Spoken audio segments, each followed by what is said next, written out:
Entonces oí a la señora entrada en carnes decirme, un segundo más tarde, me tomaba usted por mamá, y es cierto, empiezo a parecerme mucho a ella. Y reconocí a Gilbert. Hablamos mucho de Robert. Gilbert hablaba de él en un tono deferente, como si hubiera sido un ser superior al que estaba interesada en mostrarme que había admirado y comprendido. Nos recordamos el uno al otro cuanto las ideas que Robert exponía en el pasado sobre el arte de la guerra, porque le había repetido muchas veces en Tansonville las mismas tesis que yo le había oído exponer en Doncières y más tarde, se habían visto verificadas a menudo y en suma un gran número de puntos por la última guerra. No puedo decirle hasta qué extremo la menor de las cosas que me decía en Doncières me impresiona ahora, y también durante la guerra. Las últimas palabras que le oí, cuando nos separamos para no volver a vernos, era que esperaba a Hindenburg, general napoleónico, en uno de los tipos de batalla napoleónica, la que tiene por objetivo separar a dos adversarios. Quizá había añadido a los ingleses y a nosotros. Y apenas un año después de su muerte, un crítico por el que Robert sentía una profunda admiración y que a todas luces ejercía una gran influencia sobre sus ideas militares, Monsieur Henri Bidoux, decía que la ofensiva de Hindenburg en marzo de 1918 era la batalla de separación de un adversario concentrado frente a dos adversarios en línea, maniobra que le salió bien al emperador en 1796 en el Apenino y que lo llevó al fracaso en 1815 en Bélgica. Pocos momentos antes, Robert comparaba en mi presencia las batallas con obras de teatro en las que no siempre es fácil saber lo que el autor ha querido, en las que él mismo ha cambiado de plan sobre la marcha. Ahora bien, sobre esa ofensiva alemana de 1918 es probable que si se la interpretaba de esa forma, Robert no estaría de acuerdo con Monsieur Bidoux. Otros críticos piensan, sin embargo, que fueron el éxito de Hindenburg en dirección a Amiens, luego su detención forzosa, su éxito en Flandes y de nuevo la parada, los que hicieron en última instancia de manera accidental de Amiens y luego de Boulogne objetivos que no se habían fijado previamente. Como cada cual puede rehacer a su manera una obra de teatro, hay quienes ven en esa ofensiva el anuncio de una marcha fulminante sobre París. Otros unos ataques de martillo pilón desordenados para destruir al ejército inglés. E incluso si las órdenes dadas por el jefe chocan con esta o con aquella idea, siempre les quedará a los críticos el recurso de decir, como Munez Sali a Coquelin, quien le aseguraba que el misántropo no era la obra triste, dramática que quería representar, porque Molière, según el testimonio de sus compañeros, le daba una interpretación cómica y con ello hacía reír. Bueno, es que Molière se equivocaba. Y sobre los aviones, ¿recuerde usted cuando decía, tenía unas frases tan bonitas, es preciso que cada ejército sea un argo de 100 ojos? Ay, no ha podido ver cómo se han verificado sus palabras. Claro que sí, le respondí. En la batalla del Somme supo de sobra que se empezó por cegar al enemigo saltándole los ojos, destruyendo sus aviones y sus globos cautivos. Ah, sí, es cierto. Y como desde que solo vivía para la inteligencia, se había vuelto algo pedante, y también pretendía que se volvía a los antiguos medios. ¿Sabe que en esta guerra las expediciones de Mesopotamia había debido de leerlo en su momento en los artículos de Brichot, evocan en todo momento inalterable la retirada de Jenofonte, y para ir del Tigris al Éufrates el mando inglés se ha servido de velonas, un tipo de barca larga y estrecha, góndola de ese país y que ya utilizaban los primitivos caldeos. Estas palabras me daban la sensación plena de ese estancamiento del pasado que en ciertos lugares, por una especie de gravedad específica, se inmoviliza de forma indefinida, hasta el punto de que se la puede volver a encontrar idéntica. Hay un lado de la guerra, creo yo, le dije, del que empezaba a darse cuenta que es humana. Se vive como un amor o como un odio. Podría contarse como una novela y, por lo tanto, si este o aquel se empeña en repetir que la estrategia es una ciencia, eso no le ayuda nada a comprender la guerra, porque la guerra no es estratégica. El enemigo no conoce nuestros planes más de lo que nosotros sabemos el propósito que persigue la mujer que amamos. y esos planes quizá no los sabemos nosotros mismos. En la ofensiva de marzo de 1918, ¿tenían los alemanes por objetivo la toma de Amiens? No lo sabemos nada. ¿Acaso no lo sabían ellos mismos? Y fueron los acontecimientos, su avance por el oeste hacia Amiens, lo que determinó su proyecto. Suponiendo que la guerra sea científica, aún habría que pintarla como el Stier pintaba el mar.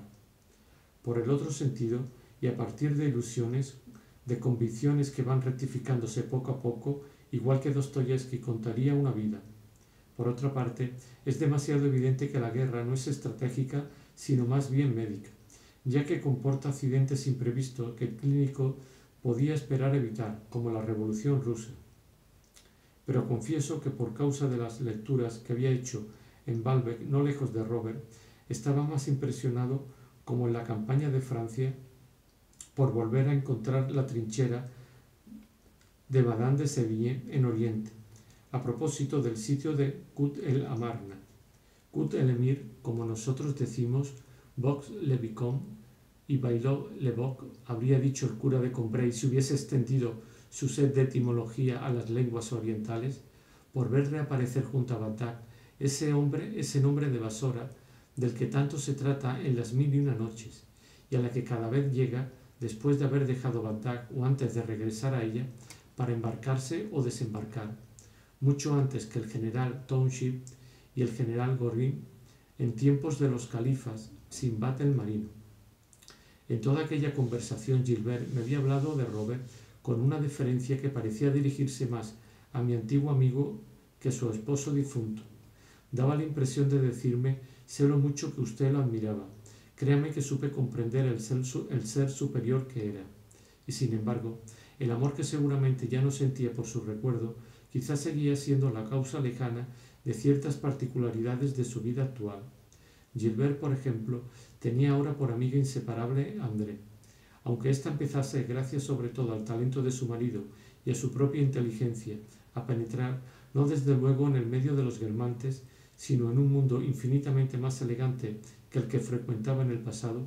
causó gran estupor que la marquesa de Saint-Loup condescendiese a volverse su mejor amiga.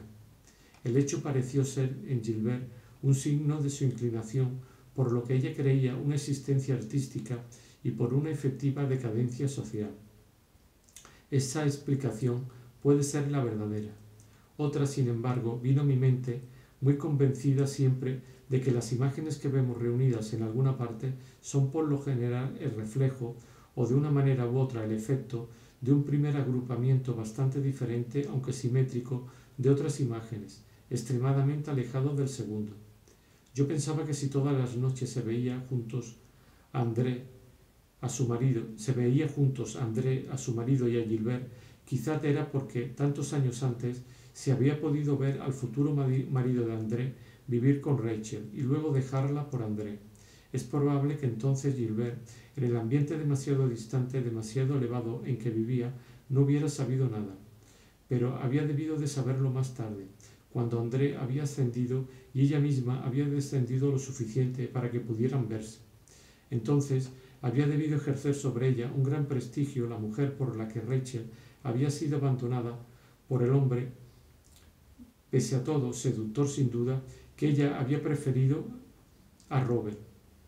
Se oía a la princesa de Guermantes repetir en tono exaltado y con una voz de chatarra producida por su dentadura: «Ah, sí, eso es lo que haremos. Eso es lo que haremos clan. Me gusta esa juventud tan inteligente, tan participativa. Ah, qué mujicista es usted». Y plantaba su grueso monóculo en su ojo redondo, medio burlón, medio disculpándose de no poder mantener la alegría mucho tiempo, pero estaba decidida hasta el final a participar, a hacer clan. Así, quizá la vista de André le recordaba a Gilbert aquella novela de su juventud que había sido su amor por Robert, y le inspiraba también un gran respeto por André, de la que seguía estando enamorado un hombre tan amado por aquella Rachel que a juicio de Gilbert, había sido más amada por Saint-Loup que ella misma lo había sido, de lo que ella misma lo había sido. Quizá, por el contrario, estos recuerdos no jugaban ningún papel en la predilección de Gilbert por aquella pareja de artistas, y sólo había que ver en ello, como hacían muchos, la tendencia habitualmente inseparable en las mujeres del gran mundo a instruirse y a encanallarse. Quizá Gilbert había olvidado tanto a Robert como yo a Albertine, y aun a sabienda de que era Rachel la que el artista había dejado por André, cuando los veía no pensaba nunca en este hecho, que jamás había desempeñado un papel en su inclinación por ello. No se habría podido decidir si mi explicación primera era no sólo posible, sino cierta, sólo con el testimonio de los interesados, único recurso que quedaba en semejante caso, si podían aportar a sus confidencias clarividencia y sinceridad. Ahora bien, la primera rara vez se encuentra en ellas, y la segunda nunca. En cualquier caso, la vista de Rachel, convertida hoy en actriz célebre, no podía resultarle muy agradable a Gilbert. Por eso me molestó saber que recitaba versos en aquella matiné y, según se había anunciado, Le Souvenir de Musset y unas fábulas de La Fontaine. «¿Pero cómo viene usted a matines tan concurridas?», me preguntó Gilbert. «Encontrarle en semejante matadero. No es este el esquema que me había hecho de usted. Desde luego, esperaba verlo en cualquier parte antes que en una de estas pomposas reuniones de mi tía. Porque es tía, ¿verdad?», añadió con sutileza, pues habiendo entrado Madame de Saint-Loup en la familia un poco antes que Madame Verdurin, se consideraba una Guermantes de siempre y afectada por la mala boda que su tío había hecho casándose con Madame Verdurin, de la que por supuesto en la familia se habían burlado 1000 veces en su presencia, mientras que, como es natural, solo en su ausencia se había hablado de la mala boda que había hecho Saint-Loup casándose con ella. Por otro lado, fingía tanto más desdén por aquella tía de baja estofa, cuanto que por la especie de perversión que impulsa a la gente inteligente a evadirse del chic habitual, por la necesidad también de recuerdos que tienen las personas mayores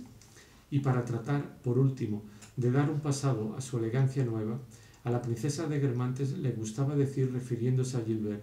«Le diré que para mí no es una relación nueva. Conocí muchísimo a la madre de esa pequeña. Sí, era muy amiga de mi prima Marsante.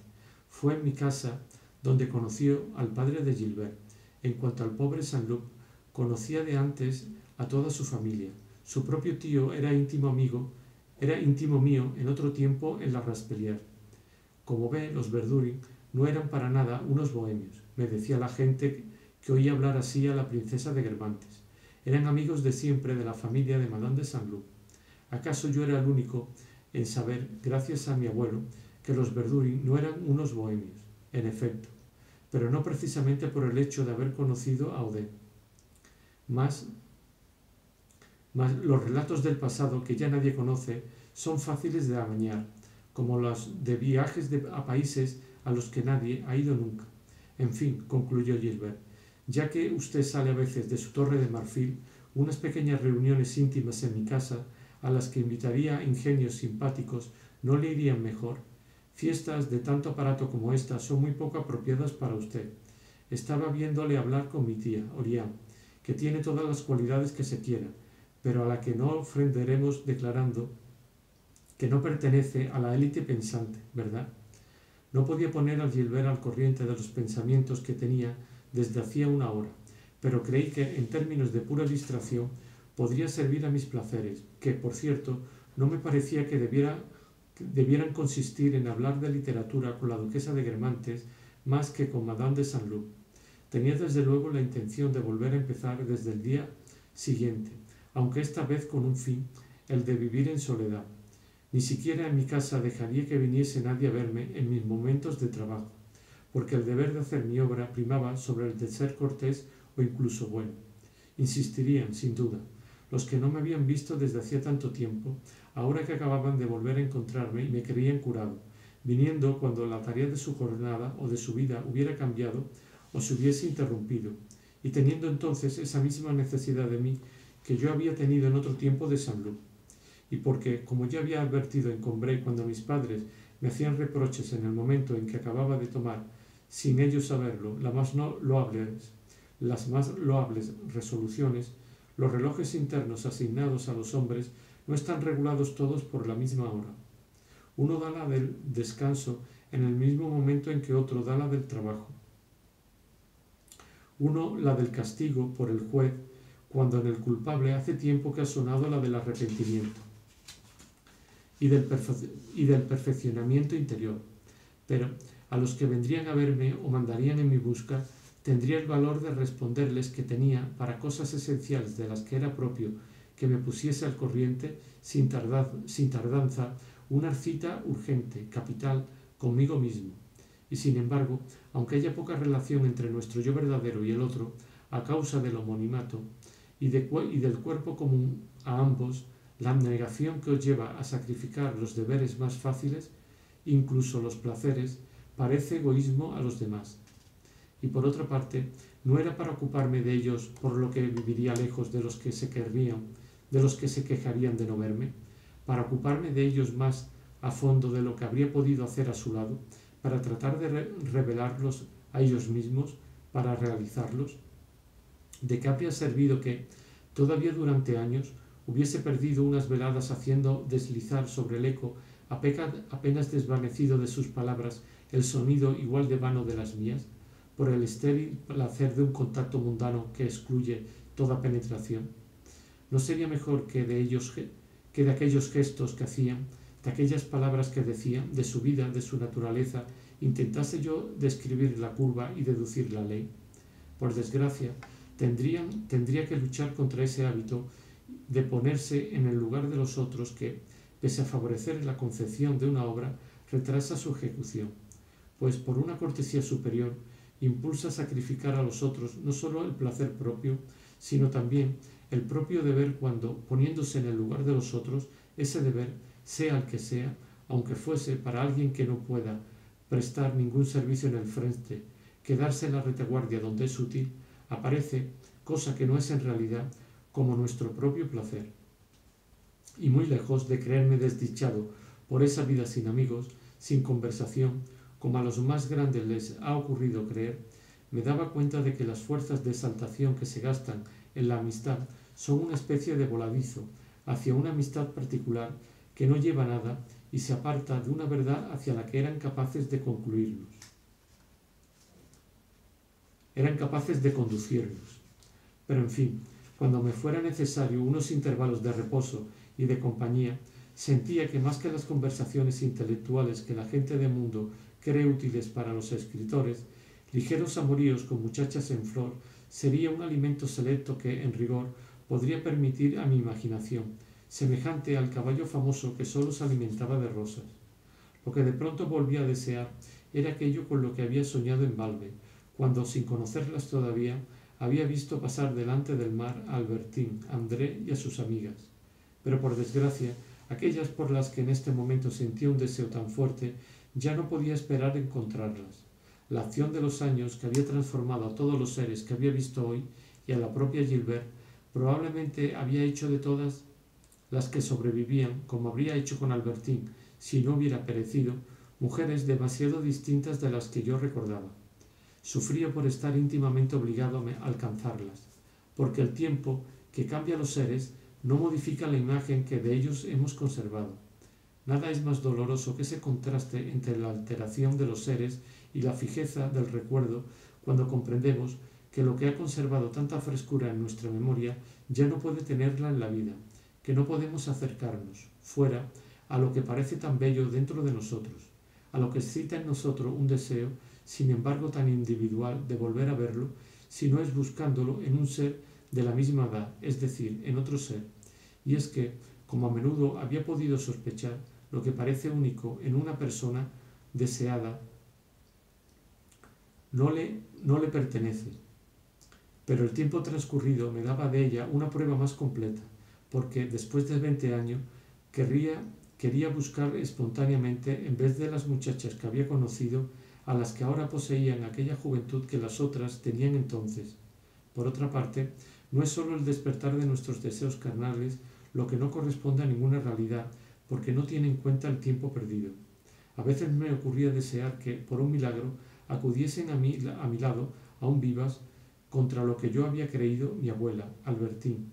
Creía verlas, mi corazón se precipitaba hacia ellas. Olvidaba solo una cosa, que, si en efecto vivían, Albertín tendría ahora poco más o menos el aspecto que me había presentado en Baalbek Madame Cottard, y que la abuela, con más de 95 años, no me mostraría nada del bello rostro sereno y risueño con que todavía le imaginaba ahora, con la misma arbitrariedad con que se atribuye una barba a Dios Padre, o con que se representaba en el siglo XVII a los héroes de Homero con un ridículo atuendo de gentilhombres y sin tener en cuenta su antigüedad. Miraba a Gilbert y no pensaba, quería volver a verla, pero le dije que siempre me complacería si me invitaba a su casa con muchachas,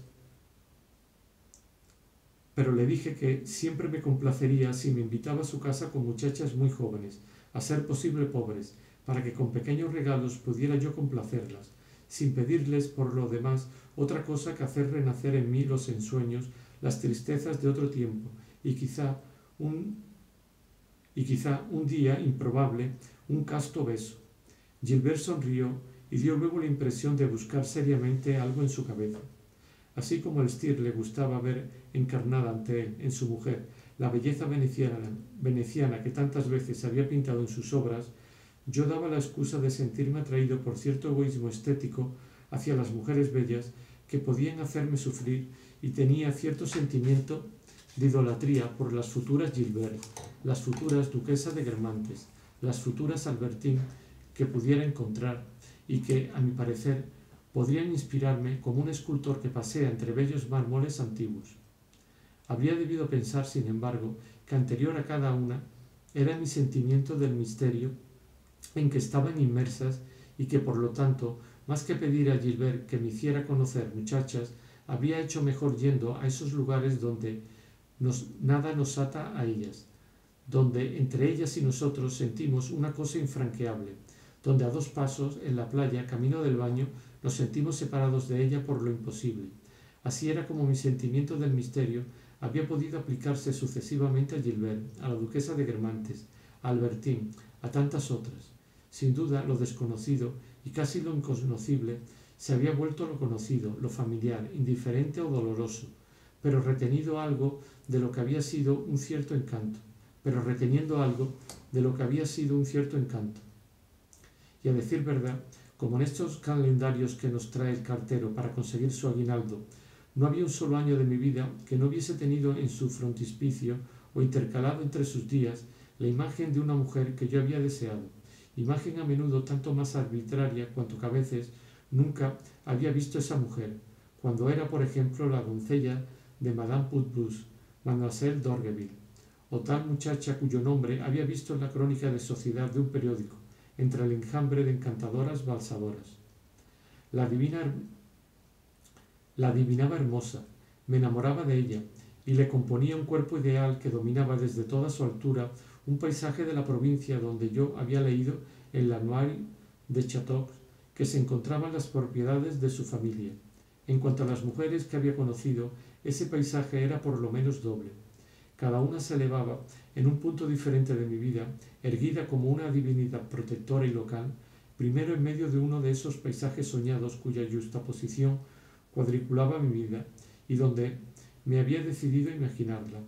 luego vista del lado del recuerdo, rodeada de los paisajes donde la había conocido y que ella me recordaba, permaneciendo unida a ellos, porque si nuestra vida es vagabunda, nuestra memoria es sedentaria, y por más que nos lancemos sin tregua, nuestros recuerdos, clavados a los lugares de los que nos separamos, siguen combinando ahí su vida hogareña. Como esos amigos momentáneos que el viajero se había hecho en una ciudad y que se ve obligado a abandonar cuando la deja,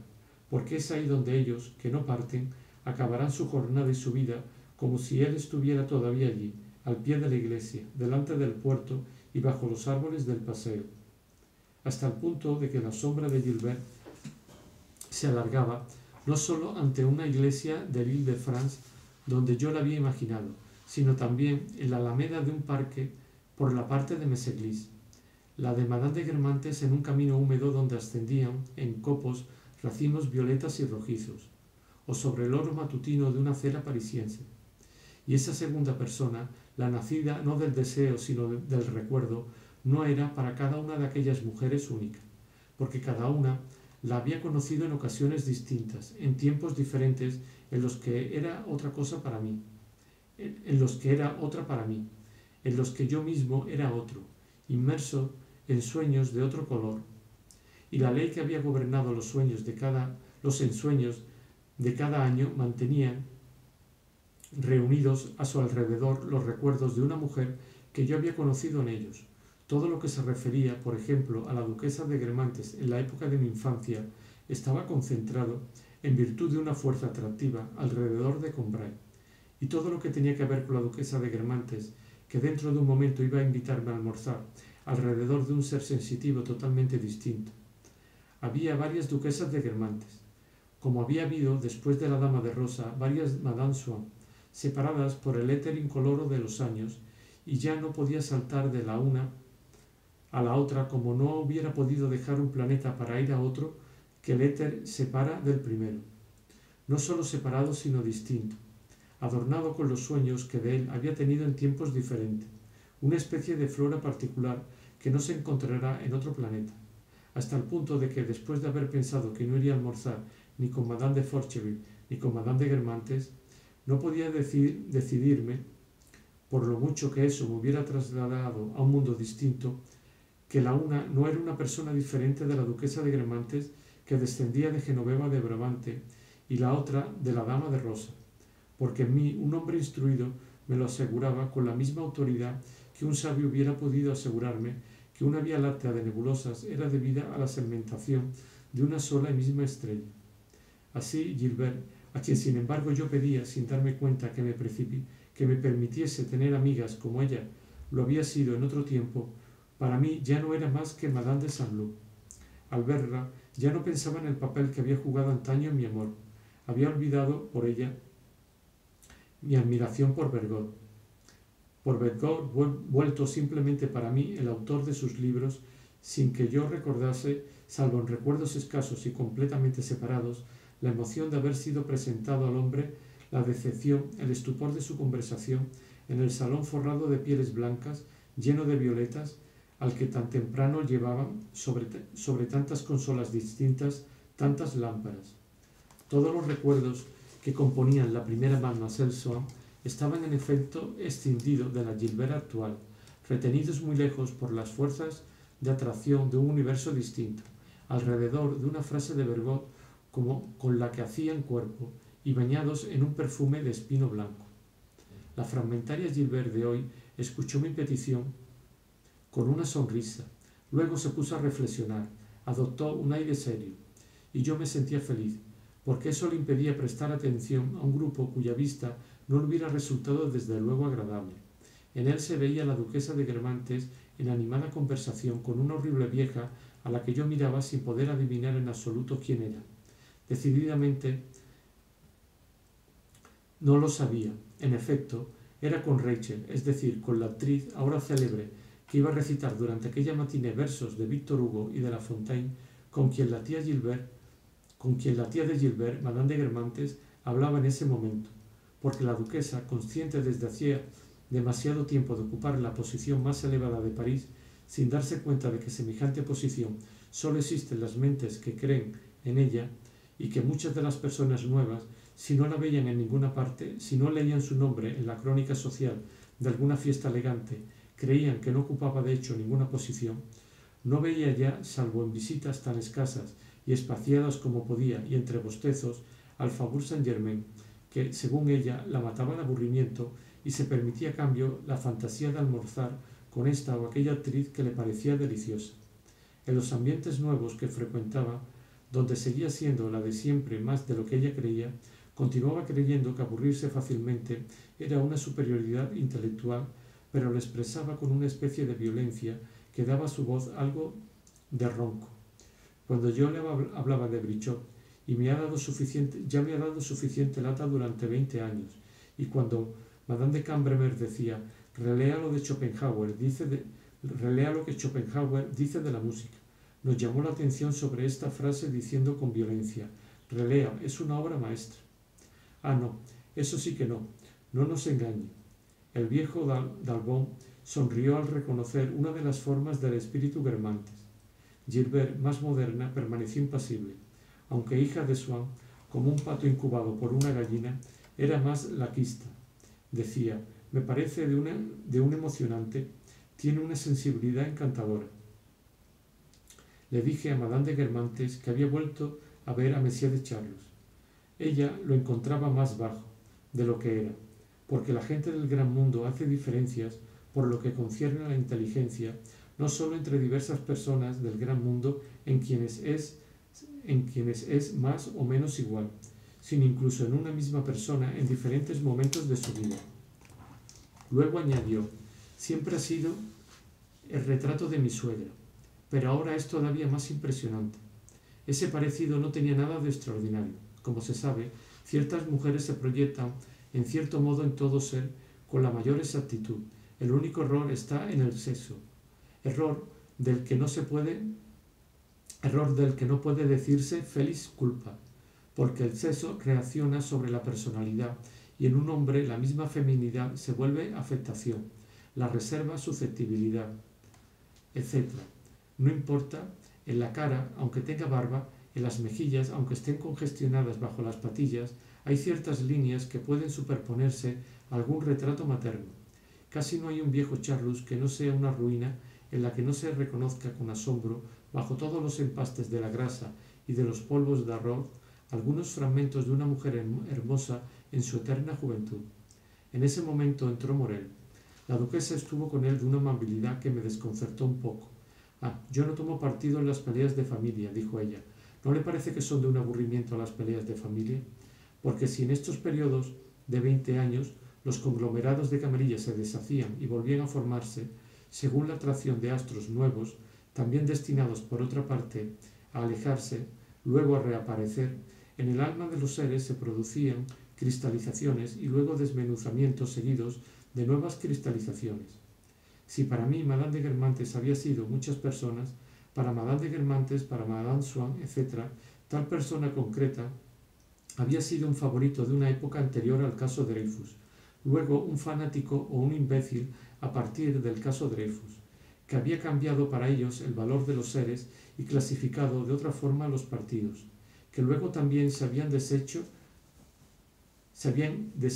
y rehecho. Lo que en esto sirve poderosamente y añade su influencia a las puras afinidades intelectuales es el tiempo transcurrido, que nos hace olvidar nuestras antipatías, nuestros desdenes, las razones mismas que explican nuestras antipatías y nuestros desdenes. Si se hubiera analizado la elegancia de la joven Madame de Cambremer, se habría encontrado que era la hija del comerciante de nuestra casa, Yupin, y que lo que había podido añadirse a esto para volverla brillante era que su padre procuraba hombres a Monsieur de Charlus. Pero todo esto combinado había producido efectos centelleantes, mientras las causas ya remotas no sólo eran desconocidas para muchos nuevos, sino también que quienes las conocieron las habían olvidado, mucho más atentos al esplendor actual que a las vergüenzas pasadas, porque siempre se toma un hombre en su acepción actual, y el interés de estas transformaciones de salones consistía en ser también un efecto del tiempo perdido y un fenómeno de memoria. La duquesa dudaba todavía, por miedo a una escena de Monsieur de Guermantes ante Balti y Mistighet, que le parecían adorables, pero decididamente tenía a Rachel por amiga. Las nuevas generaciones deducían de ello que la duquesa de Guermantes, a pesar de su nombre, debía de ser alguien de medio pelo, que nunca había pertenecido al flor del todo a la flor y la nata. Bien es verdad que con algunos soberanos, cuya intimidad le disputaban otras dos grandes damas, Madame de Guermantes todavía se tomaba la molestia de invitarlos a almorzar. Pero por un lado, estos acuden raras veces, conocen a gentes insignificantes, y la duquesa, por la superstición de los Guermantes hacia el viejo protocolo, porque la mataban de aburrimiento a las gentes bien educadas y al mismo tiempo le importaba la buena educación, hacía poner «Su Majestad ha ordenado a la duquesa de Guermantes», «se ha dignado», etc. Y las nuevas capas sociales, ignorantes de estas fórmulas, deducían que la posición de la duquesa era tanto más baja. Desde el punto de vista de Madame de Guermantes, esta intimidad con Rachel podía significar que nos habíamos equivocado cuando creíamos a Madame de Guermantes hipócrita y mendaz en sus condenas de la elegancia, cuando creíamos que en el momento en que se negaba a ir a casa de Madame de Saint-Aubert obraba así no en nombre de la inteligencia sino del esnobismo, considerándola estúpida solo porque la marquesa dejaba ver que era snob, sin haber alcanzado todavía su propósito. Mas esa intimidad con Rachel también podía significar que la inteligencia de la duquesa era en realidad mediocre, insatisfecha y tardíamente deseosa cuando se había cansado del gran mundo de realizaciones por ignorancia total de las auténticas realidades intelectuales y una pizca de ese espíritu de fantasía que induce a ciertas damas distinguidas que se dicen será muy divertido a terminar su velada de un modo, a decir verdad, aburridísimo, gastando la broma de ir a despertar a alguien al que en última instancia no se sabe qué decir, junto a cuya cama se queda en un momento con su abrigo de noche y luego, después de comprobar que es muy tarde, acaban por irse a dormir. Es preciso añadir que la antipatía que desde hacía poco sentía por Gilbert,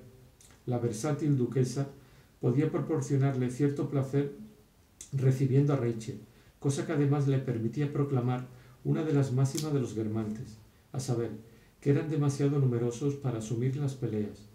casi para guardar luto, los unos de los otros.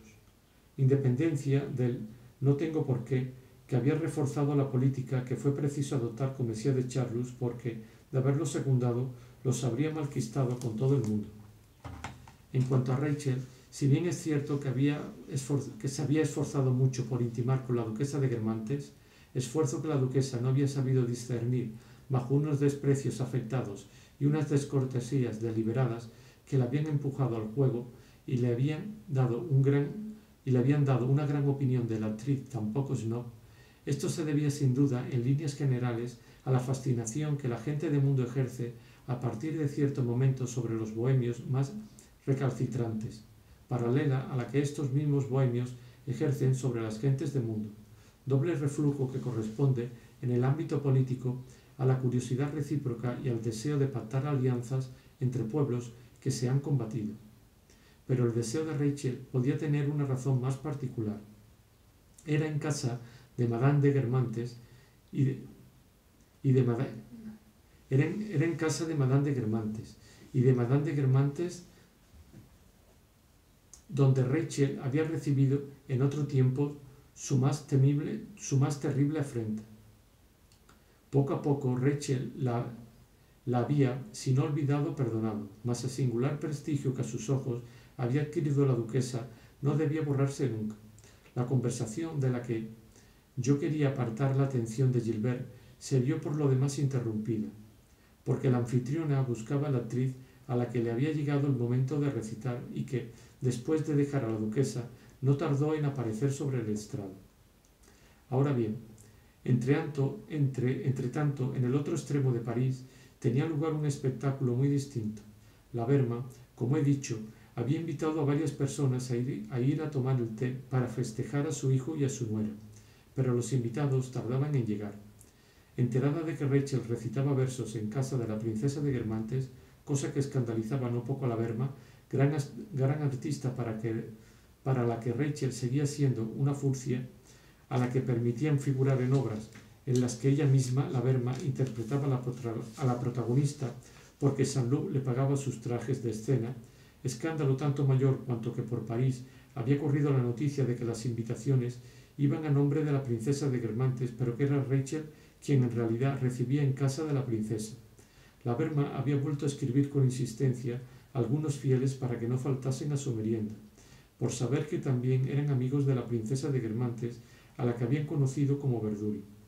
Y pasaban las horas y nadie llegaba a casa de la Berma. Bloch,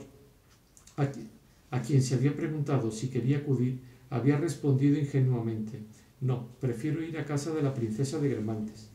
Eso era, por desgracia, lo que todos habían decidido en el fondo de sí mismo. La Berma, aquejada de una enfermedad mortal que la obligaba a frecuentar a poca gente, había visto agravarse su estado cuando, para subvenir a las necesidades de lujo de su hija, necesidades que su yerno, enfermo y perezoso, no podía satisfacer, había vuelto a la escena. Sabía que abreviaba sus días, pero quería complacer a su hija, a quien entregaba importantes ingresos, a su yerno, al que detestaba pero halagaba porque, sabiéndolo adorado por su hija, tenía miedo a que, si lo disgustaba, la privase por maldad de verla. La hija de la Verma, amada en secreto por el médico que cuidaba a su marido, se había dejado convencer de que aquellas representaciones de Fedra no eran muy peligrosas para su madre. Había obligado en cierto modo al médico a decírselo, quedándose de lo que éste le había respondido solo con eso, y pese a tantas objeciones que ella pasaba por alto. En efecto, el médico había dicho que no veía gran inconveniente en las representaciones de la Verma. Lo había dicho porque sentía que así complacería a la mujer que amaba, quizá también por ignorancia, porque también sabía que la enfermedad era de todos modos incurable y porque uno se resigna de buena gana a abreviar el martirio de los enfermos cuando lo que está destinado a abreviarlo nos aprovecha a nosotros mismos. Quizá también por la estúpida idea de que aquello hacía feliz a la Verma y por lo tanto debía de sentarle bien, estúpida idea que le había parecido justificada cuando, tras recibir un palco de los hijos de la actriz y haber abandonado por ello a todos sus enfermos, la había encontrado tan extraordinaria de vida sobre el escenario como moribunda parecía en casa. Y en efecto, nuestros hábitos nos permiten en gran medida, permiten incluso a nuestros órganos, acomodarse a una existencia que a primera vista no parecería posible. ¿Quién no ha visto a un viejo maestro de equitación cardíaco hacer todas las acrobacias que no habríamos podido creer que su corazón resistiera un minuto? La Verma no dejaba de ser una vieja habitué de la escena, a cuyas exigencias sus órganos estaban tan perfectamente adaptados que podía dar, prodigándose con una prudencia indiscernible para el público, la ilusión de una buena salud sólo turbada por una enfermedad puramente nerviosa e imaginaria. Por más que, tras la escena de la declaración de Hipólito, la Verma presintiese la espantosa noche que iba a pasar, sus admiradores la aplaudían con todas sus fuerzas, declarándola más bella que nunca. Volvía a casa presa de horribles sufrimientos, pero feliz de llevar a su hija los billetes azules que, por niñería de vieja hija de cómicos, solía guardar en sus medias, de donde los sacaba con orgullo, esperando una sonrisa, un beso. Por desgracia, esos billetes no hacían más que permitir al yerno y a la hija nuevos embellecimientos de su palacete, contiguo al de su madre. De ahí incesantes martillazos que interrumpían el sueño que tanto habría necesitado la gran trágica. Con arreglo a las variaciones de la moda y para acomodo al gusto de Monsieur de X o de Y, a quienes esperaban recibir, modificaban cada habitación, y la Verma, sintiendo que el sueño, único calmante para sus dolores, había huido, se resignaba a no volver a dormirse, no sin un secreto desprecio por aquellas elegancias que apresuraban su muerte y volvía atroces sus últimos días. Seguramente los despreciaba un poco por esto. Venganza natural contra lo que nos hace daño y que somos impotentes para impedir. Pero también porque, consciente del genio que había en ella, habiendo aprendido desde su más tierna edad la insignificancia de todos aquellos decretos de la moda, personalmente había permanecido fiel a la tradición que había respetado siempre, de la que ella misma era encarnación, que la hacía juzgar cosas y personas como hacía 30 años, y por ejemplo, juzgar a Rachel no como la actriz de moda que hoy era, sino como la pequeña furcia que había conocido. La Verma no era, por lo demás, mejor que su hija. De ella había sacado su hija por la herencia y por el contagio del ejemplo, que una admiración demasiado natural volvía más eficaz, su egoísmo, su burla despiadada, su inconsciente crueldad. Solo que todo esto la Verma lo había inmolado a su hija, y así se había liberado de ello. Por otra parte, aunque la hija de la Verma no hubiera tenido continuamente obreros en casa, habría fatigado del mismo modo a su madre, porque las fuerzas atractivas, feroces y ligeras de la juventud fatigan a la vejez y a la enfermedad, que se agotan en su pretensión de seguirlas. Todos los días había un almuerzo nuevo, y la Verma habría parecido egoísta si hubiera privado de él a su hija. e incluso si no hubiera asistido al almuerzo para el que se encontraba, a fin de atraer a duras penas a varias amistades recientes y que se hacían de rogar con la presencia prestigiosa de la madre ilustre. A esas mismas amistades se la prometían para alguna fiesta fuera de casa, en señal de cortesía, y la pobre madre, gravemente ocupada en su coloquio con la muerte instalada en ella, se veía obligada a levantarse temprano, a salir. Es más, como en esa misma época Reilland, en todo el esplendor de su talento, dio en el extranjero representaciones que tuvieron un éxito enorme, el yerno consideró que la berma no debía dejarse eclipsar. Quiso que la familia recogiese la misma profusión de gloria y forzó a la berma a giras en las que tenían que ponerle inyecciones de morfina que podían resultarle mortales debido al estado de sus riñones. Este mismo incentivo de la elegancia, del prestigio social de la vida, había hecho de bomba aspirante el día de la fiesta en casa de la princesa de Guermantes y llevado allí con la fuerza de una máquina neumática incluso a los habitués más fieles de la berma, en cuya casa, por contra, y en consecuencia, no había más que vacío absoluto y muerte. Había acudido un joven que no estaba seguro de que la fiesta en casa de la berma no fuese también brillante. Cuando la berma vio que pasaba la hora y comprendió que todo el mundo la abandonaba, mandó servir la merienda y se sentaron a la mesa, pero como para un banquete funerario. Nada en el rostro de la berma recordaba ya aquel cuya fotografía tanto me había turbado una noche de mediados de Cuaresma. La berma tenía, como dice el pueblo, la muerte en el rostro. Esta vez era de verdad un mármol del Eretellón, lo que parecía. Como sus arterias endurecidas ya estaban medio petrificadas, se veía largas cintas esculturales recorrer las mejillas con una rigidez mineral. Los ojos moribundos tenían una vida relativa, por encontrarse con aquella terrible máscara osificada, y brillaban débilmente como una serpiente dormida entre unas piedras. Mientras el joven, que se había sentado a la mesa por cortesía, miraba sin cesar la hora, atraído como estaba por la brillante fiesta en casa de los Guermantes. La berma no tenía una palabra de reproche hacia los amigos que la habían abandonado y que ingenuamente esperaban que no se enterarían de que habían ido a casa de los Guermantes. Se limitó a murmurar: una Rachel dando una fiesta en casa de la princesa de Guermantes. Hay que venir a París para ver cosas así. Y, en silencio y con una lentitud solemne, comía pasteles prohibidos como si estuviera obedeciendo a un rito fúnebre. La merienda era tanto más triste cuanto que el yerno estaba furioso porque Rachel, a quien él y su esposa conocían muy bien, no los hubiera invitado. Su malestar aumentó porque el joven invitado le había dicho que conocía bastante bien a Rachel para poder pedirle, si se iba enseguida a casa de los Guermantes, que invitase también en el último momento a la frívola pareja. Pero la hija de la berma conocía de sobra el nivel ínfimo en que su madre situaba a Rachel y que lo hubiera matado de desesperación, solicitando de la antigua Furcia que la invitase. Por eso había dicho al joven y a su marido que era algo imposible,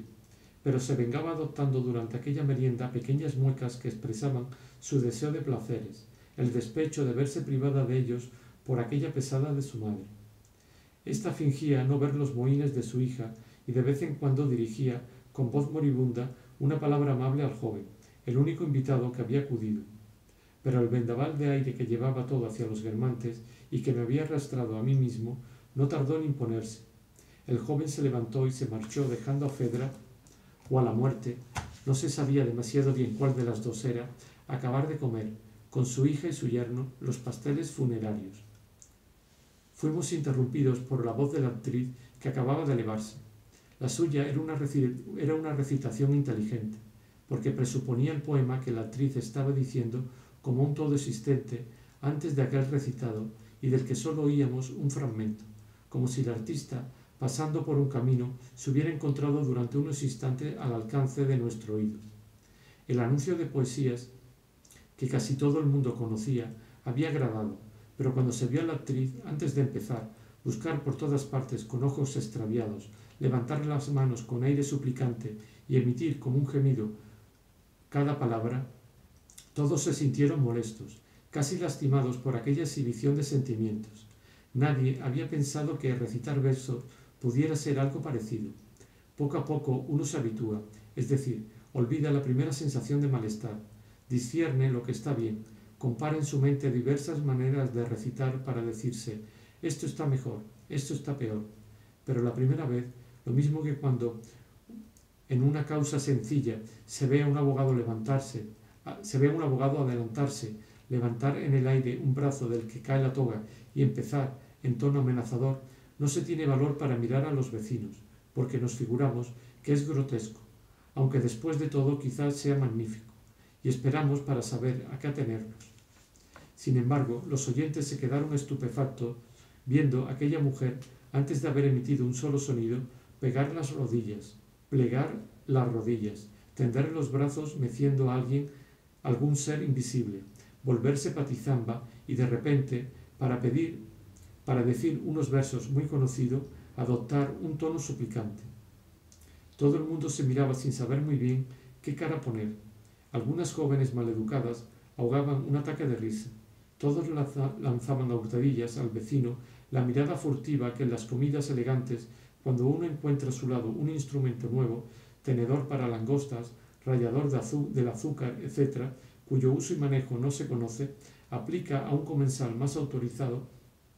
con la esperanza de que lo utilice antes que vosotros y os dé así la posibilidad de imitarlo. Esto mismo se hace también cuando alguien cita un verso que se ignora, pero que se quiere aparentar conocer y que, como se cede el paso ante una puerta, se deja a uno más instruido como un favor el placer de decir de quién es. De igual manera, mientras se escuchaba la actriz, todos esperaban la cabeza baja y el oído indagador de que otros tomasen la iniciativa de reírse o criticar, de llorar o aplaudir. Madame de Forcheville, que había vuelto expresamente de Guermantes,